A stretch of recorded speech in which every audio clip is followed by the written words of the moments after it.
week, we were talking about carbon, and we talked about the structure of carbon. We said that carbon was tetravalent.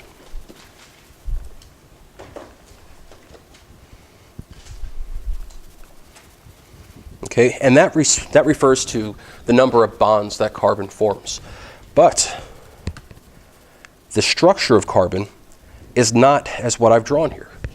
In other words, what I've drawn here is a two-dimensional structure, a flat structure, a planar structure, okay, where the carbon and all four hydrogens are sitting in the same plane. But according to the image that I showed you on the computer, it's not the case, right? Because what are the bond angles between all those bonds there? Well, we know they're supposed to be 109.5, but what are they right now? They're 90 degrees as I've drawn them. Okay, so there has to be a way for us to be able to draw the structure in such a way that we emphasize the point that these things are not 90 degrees away from each other. So there's a couple ways we can do this. Perhaps the most used is this convention right here.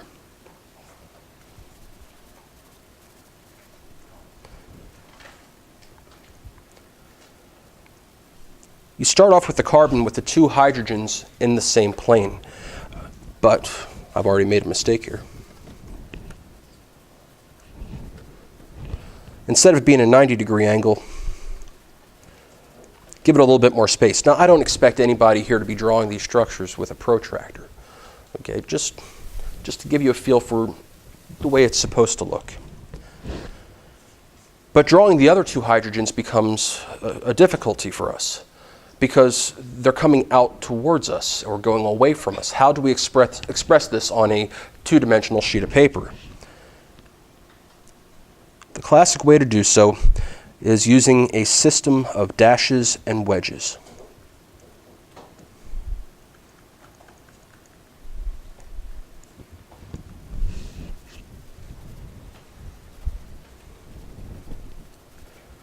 Okay, and in this system, the wedge implies that the atom is coming out of the paper.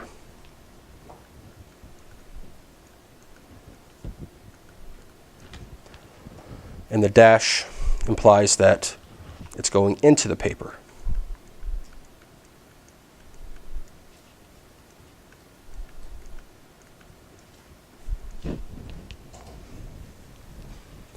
Now, at this stage of the game, it's not terribly crucial that you use this level of detail in drawing your structures. But I want you to recognize that, in fact, these structures are three-dimensional. They are not planar as we will begin to draw them.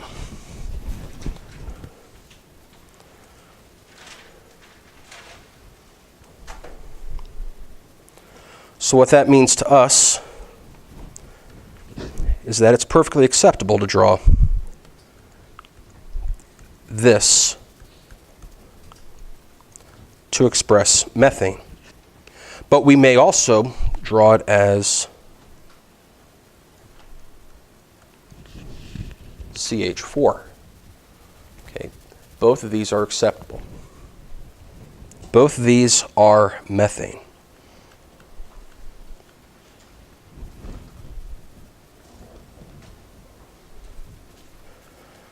Now, one of the other cool things that carbon can do is called catenation. Now, the word is not something I'm concerned with, but the concept is vital to our survival as human beings or living creatures in this universe. Catenation is the process by which carbon can attach to other carbons covalently. So in this case, we have two carbons. Okay, this is called ethane. We'll talk more about that in a little bit here. Okay, but there's a couple of different ways that I could express this now. I could have expressed this as C2H6, which is simply the empirical formula for ethane. Okay, but I could have also expressed this as CH3CH3.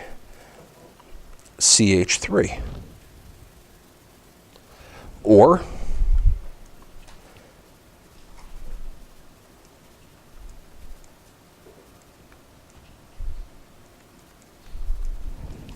like this, using lines in between them. Okay, these would all be acceptable notations for ethane. Now, I'm not doing this to drive you nuts. I don't want you to be, scurrying around trying to memorize all the different systems.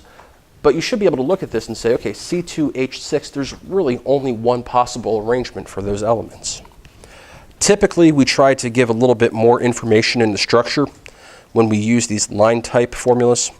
So something like this would be much preferred because it explicitly says how the bonding is taking place.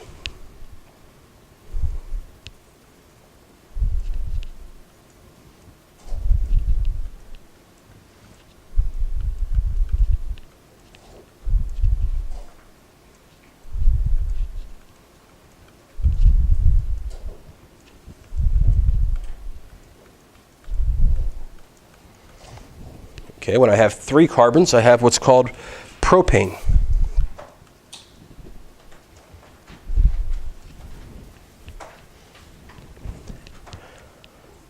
Now this could be referred to as C3H8. Okay, but that doesn't give us a whole lot of information about the molecule. We could have also referred to this as C3 CH2, CH3. That is much more explicit. And again, probably the preferred way of explaining the structure of this in a line form instead of showing all the different bonds. But this is where I'm going to show you a little trick. You see, organic chemists are some of the laziest people you'll ever meet. We hate drawing structures because we have to draw them all the time. So we've come up with some shortcuts that have become acceptable.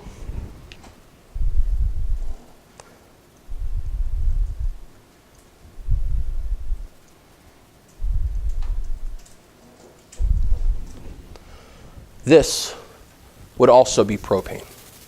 Now I know what you're saying, there's only 2 carbons that are being shown there. But when we're doing the line drawings, it is assumed that every vertex is a carbon atom with its full complement of hydrogens.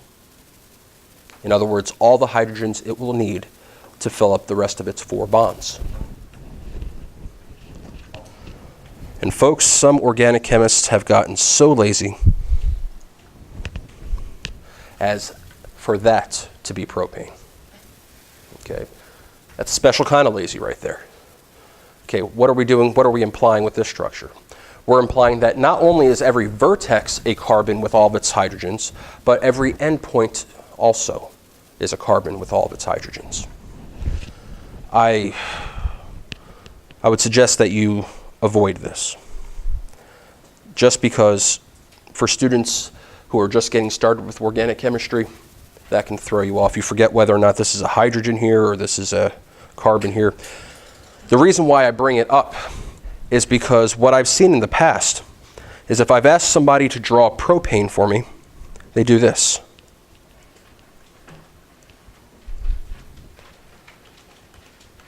And I don't know, maybe they're rushing to finish an exam or they don't have time to finish their homework. But if you draw this, this is wrong. Anybody want to take a stab at why? Right, I mean, I'm looking at this thinking, yeah, this person obviously meant hydrogen, but really what this implies is this, and so on and so forth. Okay, so make sure you draw the atom that you intend at a position unless it's carbon. But even then, just to be sure, make sure you draw the carbon.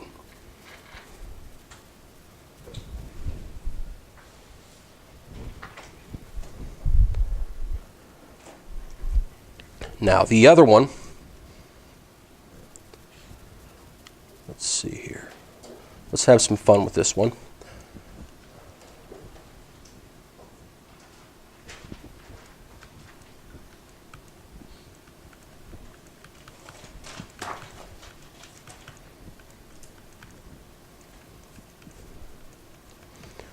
Okay, this has 4 carbons, and we call this butane.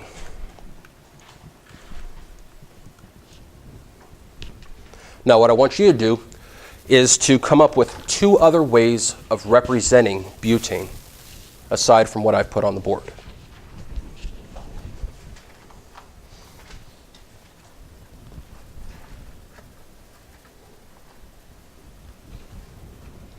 And as you do that, I will put a few up myself here.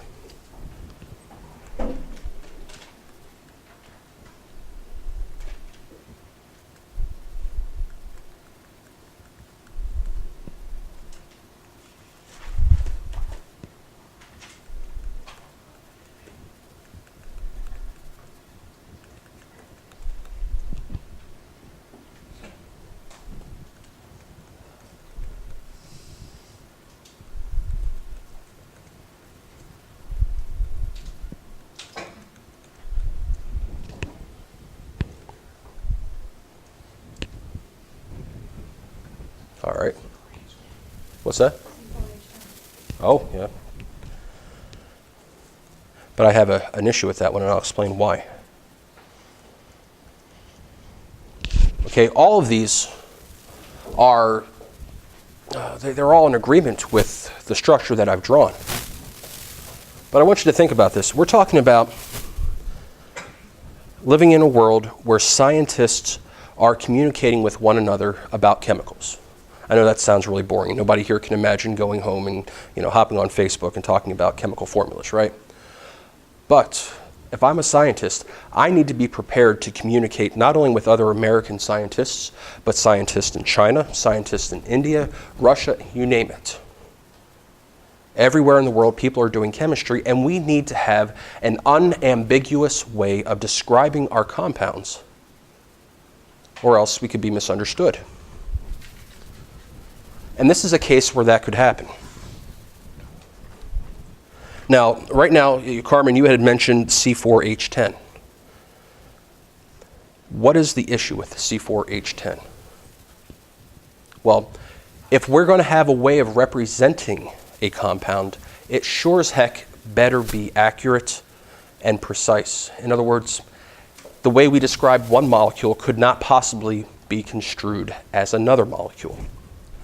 And to kind of point that out here, I'm going to draw butane again, but this time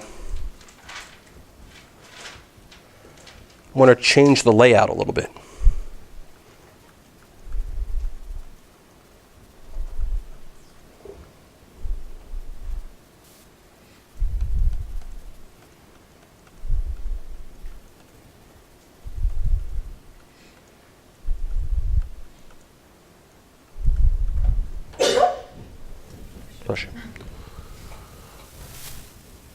Okay, how does this drawing differ from the one above? It's an isomer, okay, so that's a new word for us here, right?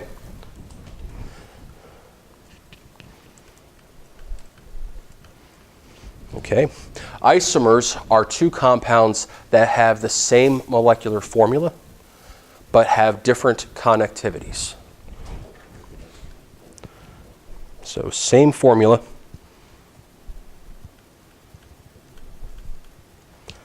but different constitution.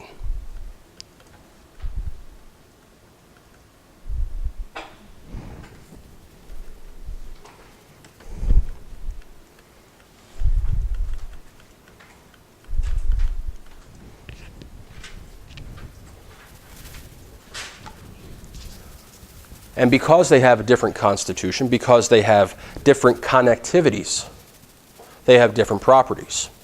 So if I'm trying to communicate with one of my colleagues halfway across the world, and I tell them, buy C4H10 to try the experiment, and I don't tell them which isomer to use, we have a problem, don't we? As a matter of fact, even in the naming system that I used here,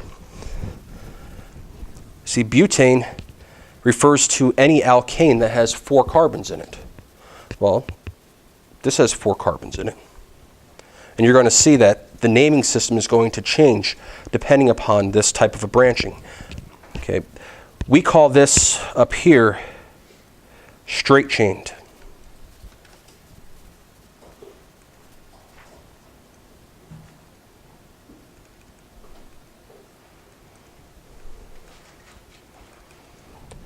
And here we call this branched.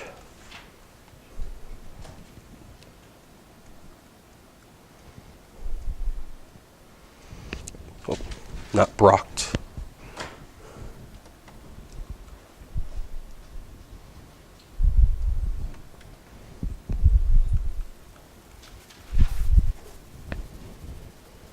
Okay, so I think this gives you a little bit of insight, even furthermore, into the versatility of carbon.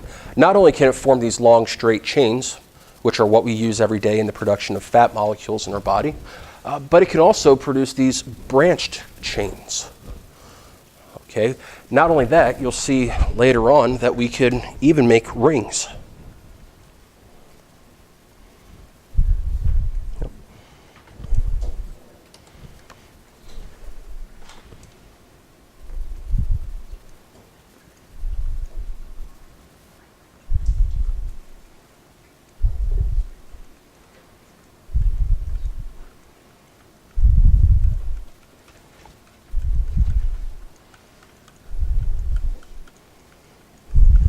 Now here's my question to you. Is this an isomer of butane? Why not? It's cyclic, and if I heard somebody back there say it. Right, we lost 2 hydrogens in the process here. Okay, those 2 hydrogens, the electrons were used to form the ring system. Okay, this is called cyclobutane.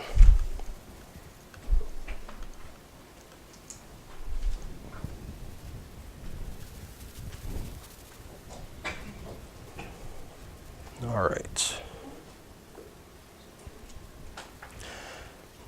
So let me draw a molecule here.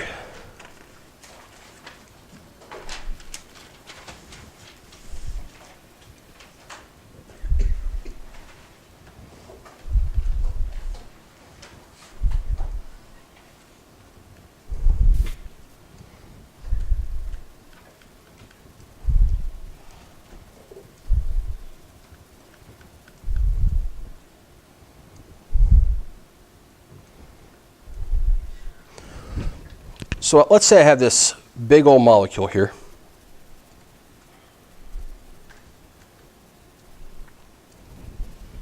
It's got a ring in it. It has all this branching going on. It's got a long chain. But let's say I was only really interested in focusing in on the ring itself. Okay, let's say I have to draw 4 or 5 more structures that represent this molecule, with the only differences being on the ring itself. Remember I told you organic chemists are lazy, right? It would stink having to draw that entire structure out over and over again when I'm only interested in the ring. Well, one way we could do this, save ourselves a little bit of time, if we're truly not interested in all this spinach over here, we can get away with doing this.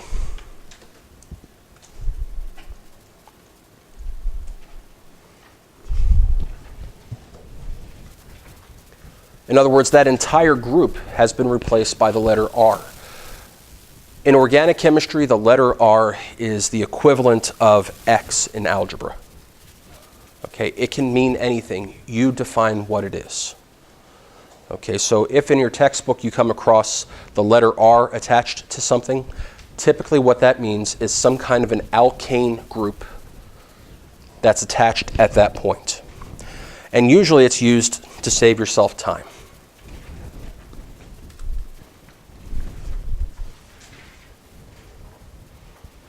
And actually, here's a good example of where that's useful.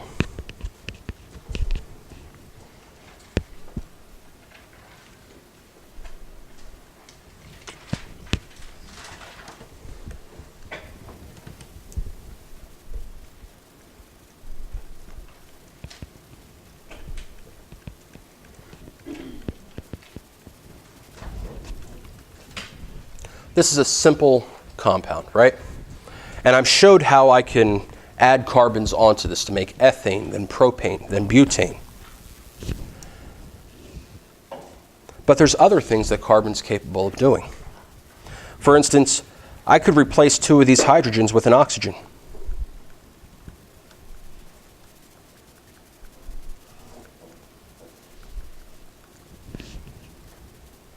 I could replace one of those hydrogens with a halogen.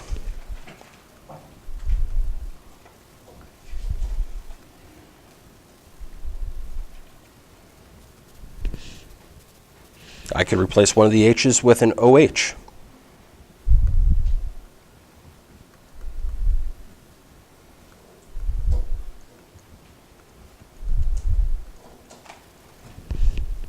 Okay, I could do something absolutely wild and let's see here.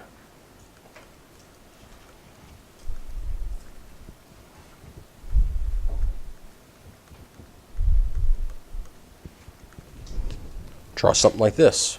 You haven't seen anything like that before, right? Yeah. Last class, we talked about the Lewis structure for this. Okay, these are all different classes of organic compounds. And this is how we tend to differentiate. This is how we tend to categorize compounds in organic chemistry. Okay, when I have a carbon that is simply bound to its full complement of other carbons and other hydrogens, we have what's called an alkane.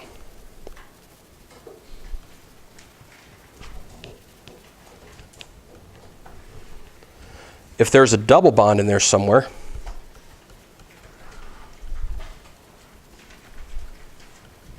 it's called an alkene.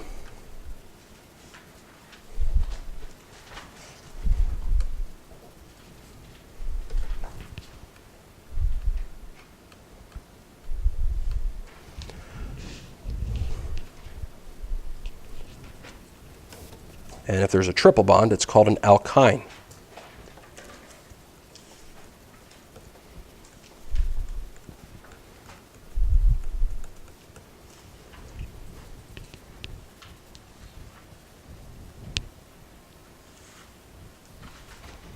Okay.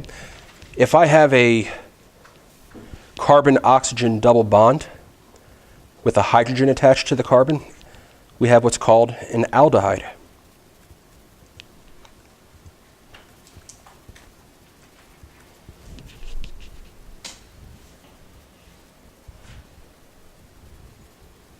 Okay, but there's lots of different aldehydes out there. I mean, I could have an aldehyde with, instead of having a hydrogen there, I could have a CH3. Again, it's defined as an aldehyde because of this group right here, what we call a functional group. So I could draw this a number of different ways. There's all kinds of great aldehydes out there. There's benzaldehyde, which is the smell of maraschino cherries. You got, what's the other one I love? Oh, here's a good one. CH3, 1, 2, 3, 4, 5, 6, 7, 8, which I found serendipitously is the smell of rotting pumpkins. It's awesome. Okay. But if I wanted to put down a general formula for what an aldehyde actually is, this is what I would do.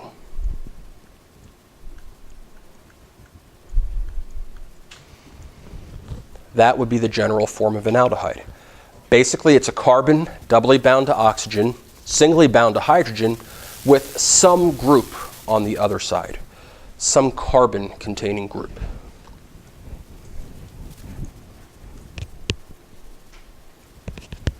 Okay, if I have carbon bound to chlorine, this is an alkyl chloride.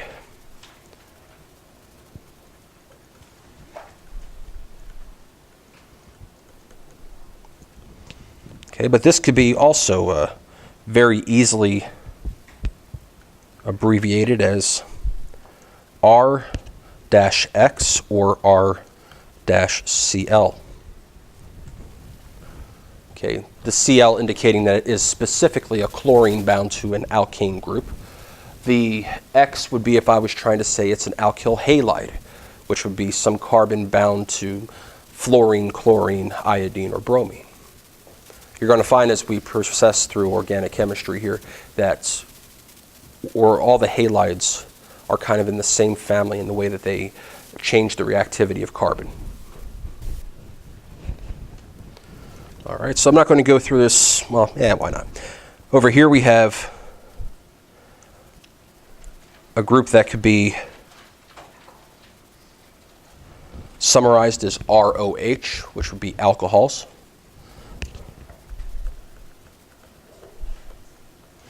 And here we have a group that could be summarized as such.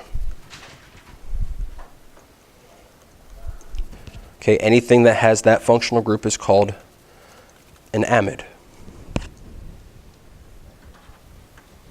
Okay, and the way this course is, oh, that doesn't help. It's NH2, just so you know. Now, certainly this is not an exhaustive list of all the different functional groups. You will find an exhaustive list in your textbook. The way this course is organized is so that as we go through the text, each chapter is pretty much dedicated to a different type of functional group. Okay, so we're about to get into the alkane section, and the alkane section is always going to have that simple type of structure: carbon-carbon bonds and carbon-hydrogen bonds. Are there any questions about that? No? All right, so let's try an activity here. Remember how we worked in groups last time? Let's do that again.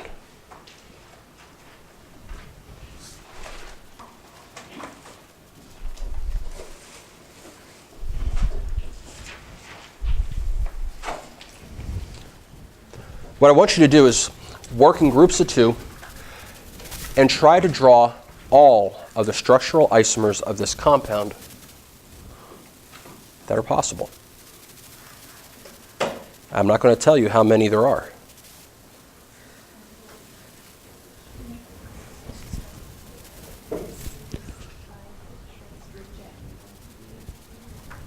You can turn that off for now. Everybody has somebody to work with? Nobody's solo?